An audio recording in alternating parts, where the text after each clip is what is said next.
दोस्तों आज हम यूनिटेक लिमिटेड कंपनी के बारे में बात करने वाले हैं, क्योंकि यहाँ पर इस कंपनी से अपडेट निकल कर आ रही है, जिसके बाद इस कंपनी में हमें दोबारा से तेज़ी देखने को मिल सकती है। और साथ में इस कंपनी में जो हमें एक साल से गिरावट देखने को मिल रही थी, उस अपडेट को भी देखेंगे। इस कंपनी में हमें क्यों गिरावट देखने को मिल रही है, और साथ में इस कंपनी को हम फाइनेंशियली और फंडामेंटली देखने वाले हैं। इस समय हमें कंपनी में बाय सेल होल्ड क्या करना चाहिए और कंपनी का नेक्स्ट टारगेट प्राइस क्या हो सकता है। तो आइए वीडियो को स्टार्ट करते हैं।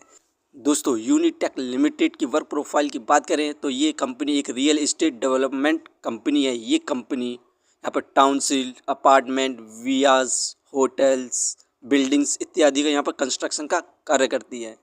इस कंपनी का शेयर प्राइस अभी ₹5.73 चल रहा है। आज के दिन इस कंपनी में हमें 0.87% की गिरावट देखने को मिल रही है। आज के दिन इस कंपनी का शेयर प्राइस ₹5.82 पर स्टार्ट हुआ था 9/15 पर। वहीं पर एक महीने में इस कंपनी के द्वारा हमें 4.34% की गिरावट देखने को मिल रही है। इस कंपनी के शेयर प्राइस में हमें एक महीने में मूवमेंट ₹5.72 और ₹6.05 के बीच में यहाँ पर दिखाई दे रही है। 5 साल में इस कंपनी में हमें शानदार रिटर्न देखने को मिले 166.51% के। 5 साल पहले इस कंपनी का शेयर प्राइस ₹2.15 था। वहीं पर इस कंपनी का सपोर्टिंग रेसिस्टेंस ₹5.72 है। यहाँ पर ये बेस्ट टाइम है लॉन्ग टर्म और शॉर्ट टर्म इन्वेस्टमेंट के लिए। यहाँ पर आप अच्छे खासे रिटर्न प्राप्त कर सकते हैं। दोस्तों इस कंपनी के हम बैड न्यूज़ को देखते हैं, जिससे हमें एक साल से गिरावट देखने को मिल रही है।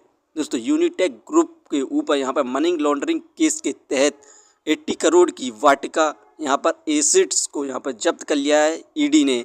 यहाँ पर यूनिटेक ग्रुप के ऊपर होम बायर्स के साथ फ्रॉड करने का आरोप लगाया गया है। इसी के तहत यहाँ पर ये प्रॉपर्टी जब्त की गई है।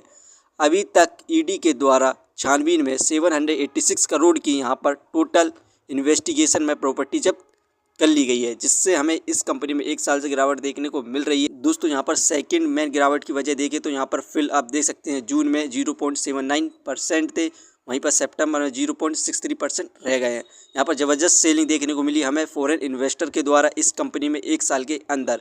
यही दो कारण है कि इस कंपनी में हमें गिरावट देखने को मिल रही है। दोस्तों इस कंपनी हम पॉजिटिव अपडेट को देखें तो यहाँ पर इस कंपनी का जो क्वार्टर का रिजल्ट आया था, उसमें नेट सेल 136.05 करोड़ करी थी। यहीं पर इंक्रीमेंट देखने को मिला नेट सेल में 86.77% का, जबकि पिछले साल इस कंपनी की नेट सेल्स 72.84 करोड़ थी। नेट लॉस 571.87 करोड़ रहा। इंक्रीमेंट देखने को मिला 9.3% का। पिछले साल इस कंपनी को नेट लॉस 630.50 करोड़ था। यहाँ पर ज़बरदस्त अब क्वार्टर में परफॉर्मेंस देखने को मिली, क्योंकि इस कंपनी ने यहाँ पर अपने लॉस को कम किया है। दोस्तों अब कुछ ही दिनों में इस कंपनी का नेक्स्ट क्वार्टर का रिजल्ट आने वाला है। उसमें एक्सपर्ट के द्वारा कहा जा रहा है ये कंपनी यहाँ पर प्रॉफिट गेन कर सकती है। तो आप इस कंपनी पर नज़र बनाए रखें कुछ दिनों तक। इसके बाद इस कंपनी में यदि नेक्स्ट क्वार्टर में प्रॉफिट गेन करती है तो ये कंपनी के द्वारा हमें मल्टीवेगर रिटर्न्स देखने को मिल सकते हैं। और इस कंपनी का शेयर प्राइस का नेक्स्ट टारगेट यहाँ पर ₹10 रखा गया है एक साल के लिए। यहाँ पर 2027 तक इस कंपनी का टारगेट प्राइस ₹10 को क्रॉस करने की संभावना है। दोस्तों ये वीडियो सिर्फ एजुकेशन पर्पस के लिए थी। यदि आप किसी भी कंपनी या स्टॉक्स पर इन्वेस्ट करते हैं तो एक बार अपने फाइनेंशियर्स और एक्सपर्ट की सलाह जरूर लें। कभी भी लोन लेकर इन्वेस्टमेंट ना करें, वरना आप भारी मुसीबत में पड़ सकते हैं।